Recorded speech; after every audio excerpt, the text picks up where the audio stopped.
EVM का case supreme court को तुरंत सुनना चाहिए, क्योंकि ये देश की आवाज है। अदरवाइज जिस बेंच के सामने ये केस है उसे हटा के चीफ जस्टिस अपने सामने डे टू डे हियरिंग करे और ईवीएम पे देश की भावनाओं के साथ और दुनिया की अदालतों के अनुरूप फैसला दे और देश को ईवीएम की ठगी ठोरी से बचाए और देश में सच्चे लोकतंत्र को स्थापित करने के लिए, संविधान के बचाने के लिए अपना सहयोग दे। लोकतंत्र उसे कहते हैं जिसमें लोगों को बोलने की आजादी, जिसमें बल्कि आलोचना करने वालों का ज्यादा स्वागत हो, ताकि हमारी व्यवस्था सुचारू रूप से चल सके।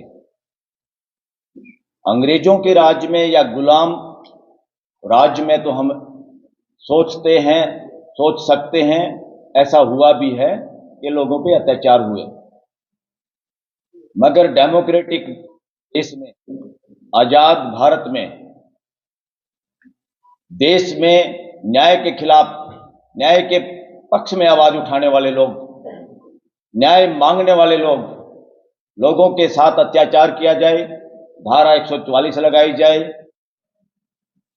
किसानों की आवाज को दबाने के लिए उनको रास्ते में रोका जाए, कीलें खड़ी की जाएं, बैरिकेडिंग की जाए और ड्रोन से हमला किया जाए और गोलियां चलाई जाएं, और जो ड्रोन इजराइल को दिए जा रहे हैं या जिनसे इंटरनेशनल बॉर्डर पे काम लिया जा सकता है, आजाद और डेमोक्रेटिक मुल्क में अपने ही लोगों पे ऐसा अत्याचार करने वाले लोग डेमोक्रेटिक माइंड सेटअप के लोग नहीं हैं, तानाशाह लोग हैं, गलत तरीके से चुने हुए लोग हैं।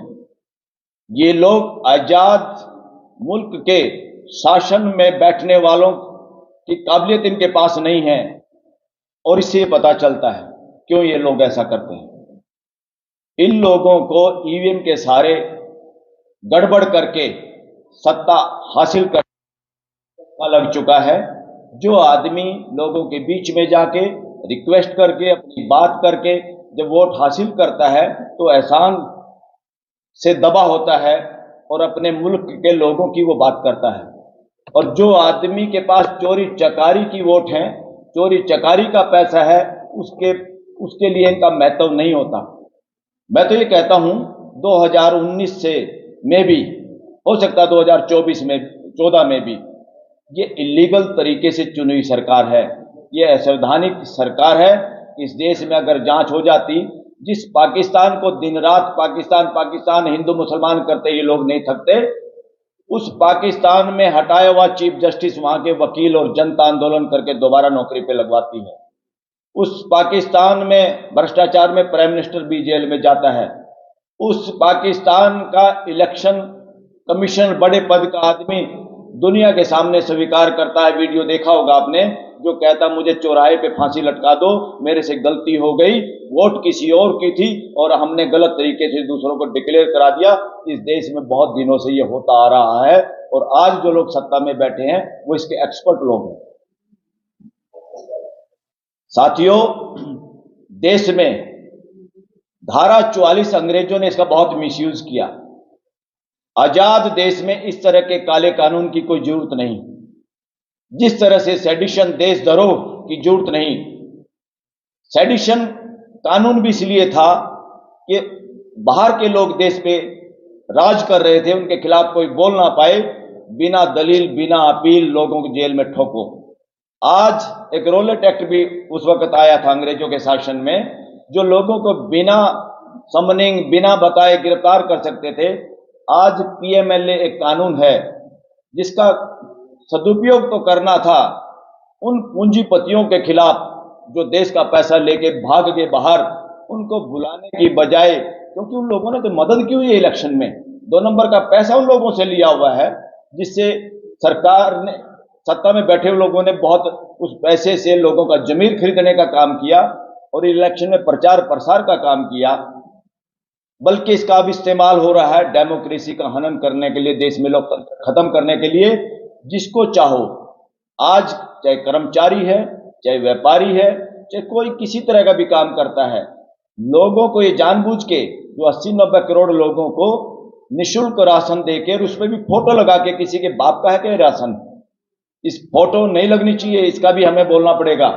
ये फोटो लगा के ऐसा कर रहे हैं जैसे कोई धन्नामल सेठ अपनी पॉकेट से ठगी ठोरी मार करना चाहता है।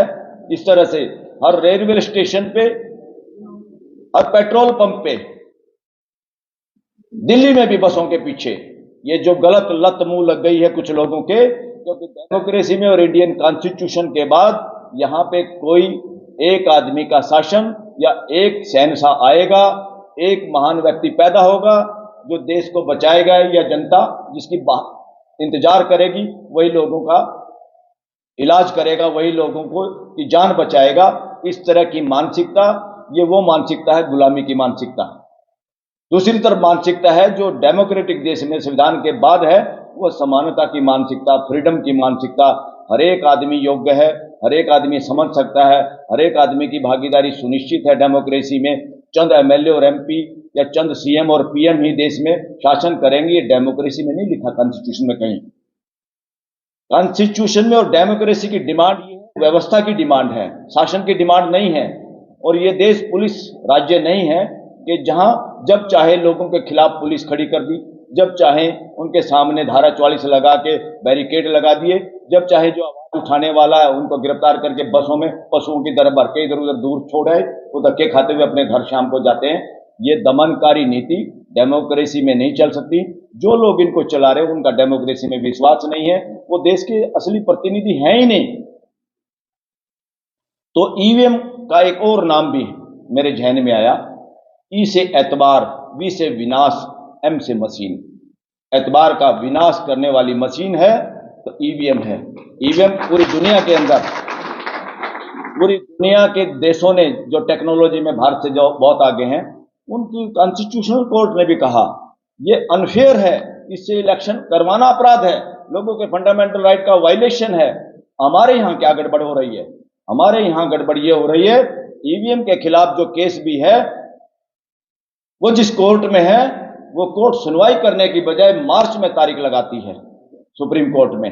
साथियों, सुप्रीम कोर्ट के अंदर मेजॉरिटी एडवोकेट और देश के अलग अलग जगह के वकील भी अब पहचानने लगे हैं कि सुप्रीम कोर्ट और हाई कोर्ट जितनी कमजोर होती हैं, देश में उतनी तानाशाही बढ़ती है।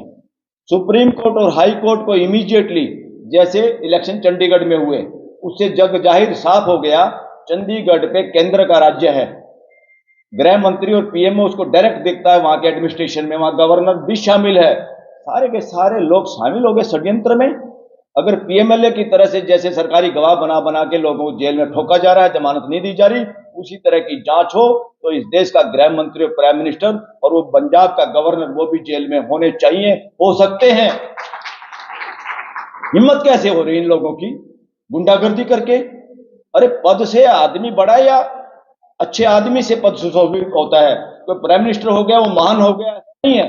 बहुत गंदे लोग प्राइम मिनिस्टर बन सकते हैं, बहुत गंदे लोग गवर्नर बन सकते हैं, बहुत गंदे लोग जज बन सकते हैं।